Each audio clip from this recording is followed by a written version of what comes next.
Some hot gossip. So when I grew up in my New York City party days, we had a friend named Jay Lightfoot. I think he's Indian. There was Jay Lightfoot and Jay Pearson. So we called them JP and JL. Eventually we started calling JL Jail. And so he's a drinking buddy from my New York City days, Jail. And I had him come visit on Friday. And I thought, let's start fucking day drinking. So we did a bit of bar hopping, and he kept saying, let's get a bourbon. He likes Jim Beam. And I go, it's kind of early, Jail. It's like 3:00. And I go, personally, me, Gavin, if I start pounding back full makers that early in the day, I'm asleep by 9, and I want to go for the long haul. So I might do a shot of, what's the thing I convinced you was my wife's neck tattoo? Fireball. Remember that, folks? I convinced Ryan that my wife got a fireball neck tattoo, and he believed it for, I believe, 4 days. Yeah. I was stressed out for you. I was like, well, I mean... I told him we had a huge fight about it, and I'm staying in a motel on vacation because I still want to be with the kids on the beach, but I can't talk to her. He's like, why would she do that? She wouldn't, moron. Anyway, we went to pick up Ryan. Oh, by the way, this is when things started to get a little weird. I was driving him back to his truck where I saw he had a gun in this sort of dip where the stick shift is. It was leather. There's a handgun there. I go, dude, that is so fucking illegal in the burbs. In New York City, we're dead. 5 years like that. But even in the burbs, it's a problem. And he goes, oh, okay. Puts it under his seat, which I'm fine with. I don't know if I've spoken to you about this, but why the fuck was it back in his pocket? Why did you not just leave it in the fucking truck? We're not going to Detroit. We're not going to any gang areas. Well, he said something that kind of made me feel like a pussy because he was like, sounds like I'm talking to two non-gun owners. I was like, you know what? He's right. Kind of cool to have a guy with a gun Not when he's wasted in my home. You don't need it on your person. And you'll find out why soon enough. And by the way, so the long story short, things went real bad. Real bad. Right now, you can't see it, but I have a butthole in my head. It was a vagina on Friday night, but now it's a butthole. What are you doing? But one thing that I think started when things did start to go awry, I was driving him back to his truck right before we picked you up, and as we were slowing to the truck, I went, and slammed on the brakes, and he went flying into the dash. Yeah. And that's funny, high school, dumb joke, all men do. And he goes, don't try to alpha me, Gavin, because you'll lose. And then he gives me a playful slap on the face. Sheesh. I'm not a pussy, so I slapped him back. And then we had a jokey, slappy fight thing. But I wasn't going to give him an inch. I'm not the beta in this situation. So that was one. I should have sort of started going, uh-oh, when that happened. But anyway, we went to a bunch of different bars, had a great time. Then pick up Ryan. My wife makes tacos, always regaling the family with hilarious stories. My kids think he's hilarious. My son's having a great time. Then we go downstairs, and we are karaokeing. Doing, what do you got there? Probably Limelight. Let's hear a bit of it. This shows you the tone of the night. Fun. Let's see.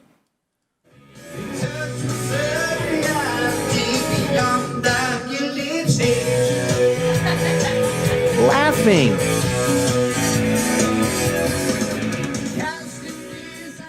All right, so then we're upstairs. The wife is, I don't know what she's doing. She's not with us. Kids are asleep. It is, I can tell you the exact time from my security cameras. It's 11:20. And we're sitting around, and he starts turning. There's certain kinds of drunks where they start turning a certain way and it cannot be undone. Now, 3 for 3 of my last NYC party dudes who came to visit me in the burbs, it went south. And I have a theory about this. They're not jealous of my big house. Guys are not like that. Guys don't want a big house. And you'll notice this when guys get divorced, they get a small apartment. In fact, when I was staying at the Marriott in Florida, half the hotel was residential. And guys, I assume all rich divorced dudes, would live in a hotel and I guess the maid comes and does your bed. They just want a bed and a little office thing. Maybe a living room. Maybe. That's a guy's idea. So they're not jealous of my house. But what I think's happening is I have 3 kids. I've moved on to the next chapter, which is what my book is about, really, is the death of cool, turning off the cool. The 3 guys I'm talking about never stopped the cool. They kept partying and didn't find a wife and didn't settle down. And I think when they see me with my new phase and my kids, they start self-hating. So it's not really jealousy. It's more of a, what the fuck have I done with my life? Why don't I have kids? This is my theory, because it's been 3 for 3. And I'll tell you what, the next time a buddy from my old party days calls and says, hey, I was going to come up and visit, I'm going to say no. Unless you have kids, no. I remember my buddy Tommy McCormack said this to me a long time ago. He goes, I can't hang out with people who don't have kids. It's like, get your shit together. And I thought that was crazy back then, but I'm realizing now he's right. Anyway, so Jail goes, he's sitting back like this, and he goes, do you guys want a slap box? Oh, yeah, I remember that. That's not good. I was like, not particularly. If you want a slap box, you want to fight. And if you want to fight, you're going to fight. So I'd say the slamming on the brakes was problem 1. That was around 5 o'clock. Then 11:20, the slap box. Then 11:22, you said, are you still living in that hovel?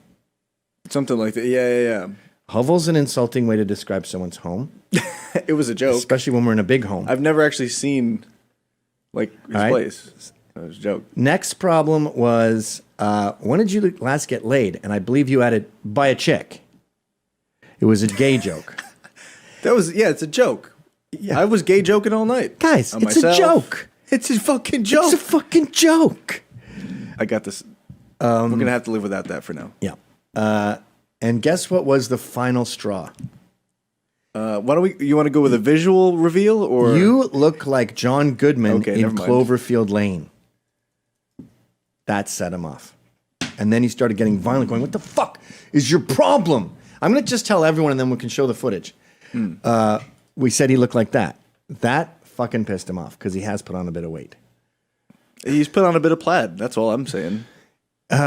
So I can hear myself on the tape going, dude, it's a high school joke calling you gay. It's called busting balls. Very, very common joke to accuse your friend of being a homosexual. It's in the joke dictionary. When my dad would go on his hunting trips, the guys would come down to the main lodge where they were serving breakfast, and they would all pretend their asses hurt from butt fucking all night. It's as old as time. So there's no need to get offended. I would never sit there and seriously call you a gay in a negative way. And then then fists start flying. He hits Ryan 3 times, and then Ryan crumples him like a piece of paper. But what was crazy about the whole night, I'm just saying, get out of my house after he hit Ryan. And he keeps every time we hold him down, he's this little koala bear going, hey, what are you doing? What's going on? I just want to be friends. And then make sure you crop the left side of that up. And then as soon as we let him go, grizzly bear. Rah, rah, rah, rah. And then we hold him down. Hey, what's going on? That went all night. And I took his gun away. Then we go outside, and he throws me down to the ground. Well, let's just show the first clip, shall we? So there was 2 fights, one inside the house, one in the driveway.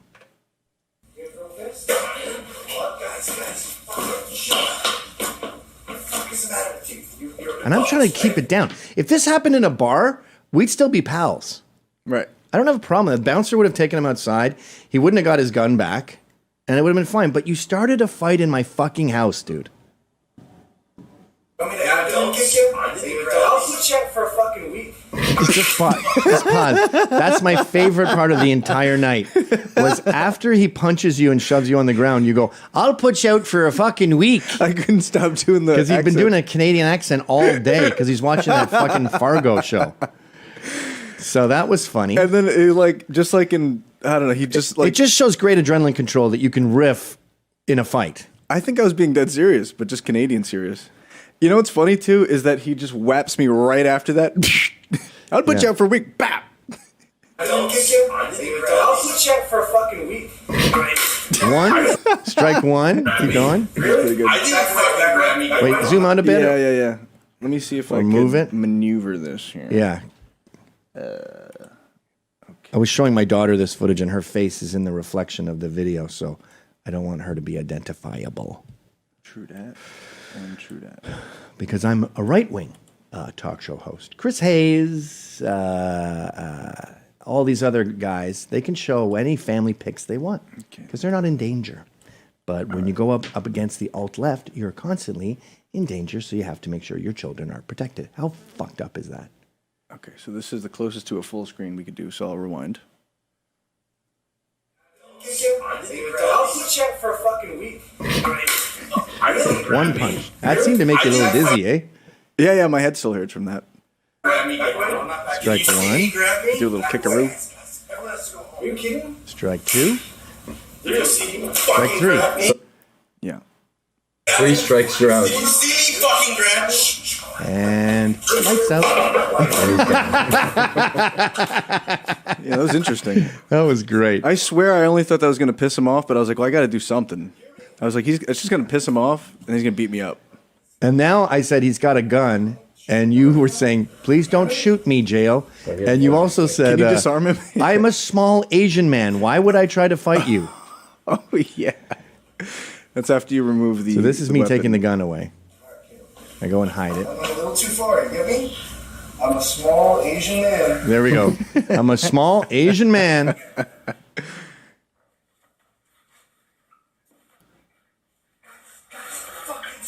I'm still under the impression that I can just separate you two and he'll quietly leave and leave his stuff there. By the way, it was really annoying the next morning, too. He says, hey, lunch is on me. And I go, no, thank you. And then he wants his charger back, his sweatshirt, obviously his gun, which had hollow points, by the by. Oh, my. Those will split you right open. That'll put me up for a week. I had to throw out the hollow points. Yeah, so he got all his shit back, right? God forbid you should lose your charger. And we eventually had to call the cops because he would not fucking give up on his gun. I need my gun. What is it worth? $200?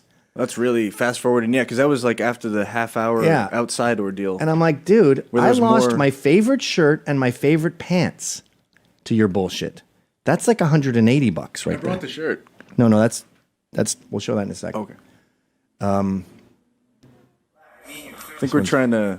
He's convinced. I should have broken his arm there. Look Look at that. So See we're- that? So he's a koala bear, cutie pie. Hey, what's going on? What? And then the second he's free, whoosh, and then he comes at me. Luckily, you missed me on that one. Then he comes to you. Yep. Thank you to Champs Boxing Gym for teaching me how to duck. I ducked that one. That's pretty cool. And you Then kicked that's him? pretty. That's kind of like a Stone Cold Stunner, because you throw the kick and then you bring. Right. So now there's not much more to see. It's just us on top of him. Eventually, I pick him up under the arm, like you get in the car, you infant, kind of thing, right? It's kind of like a stunner. Stone Cold says what? We're pretty wasted too at this point. Well, obviously. I'm a little drunk. So anyway, the outdoor footage is kind of hard to see. But so we go outside and I just go, get the fuck out of my house. Then he grabs me and hurls me into my neighbor's paving stones, where I believe I was knocked unconscious. I believe you were. So That was my favorite part, brother. Your favorite part is I'll put you out for a week.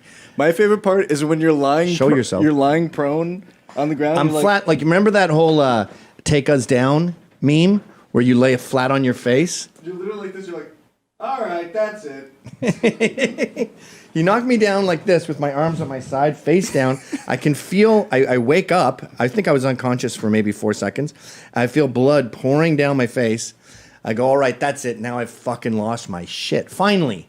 It's hard to fight when you don't care. Like, what am I fighting for at the beginning there? To defend gay jokes? Right. Like, I almost want someone to slap my mom just so I can So I finally had bona fide rage, like out of the fucking.